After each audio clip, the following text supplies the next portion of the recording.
Lutter contre la corruption au Cameroun devrait commencer par l'institution dans laquelle nous nous trouvons. Le député du FSNC du Diamaré Centre soutient que l'Assemblée nationale du Cameroun devrait être le berceau de la transparence, de la légalité, de l'égalité et surtout d'équité. Malheureusement, regrette-t-il que dans cette institution, la corruption a élu domicile.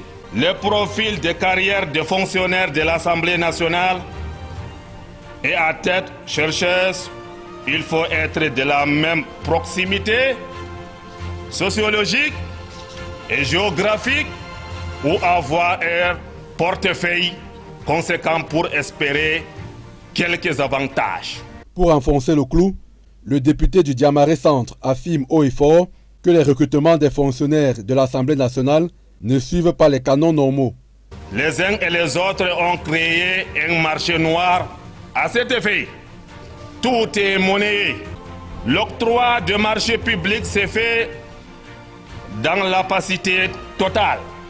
Certains en ont fait une affaire personnelle et une épicerie du village.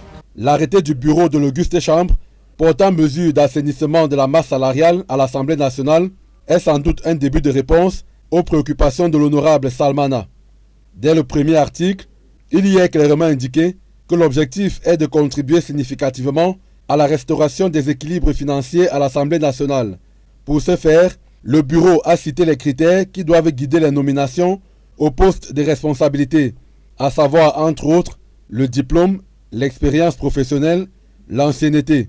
L'arrêté définit aussi les modalités de dotation mensuelle allouées aux éléments des forces de défense et de sécurité en détachement à l'Assemblée nationale. Sont également abrogés tous les actes d'intégration du personnel dans le corps des fonctionnaires dont les bénéficiaires ne remplissent pas les conditions requises.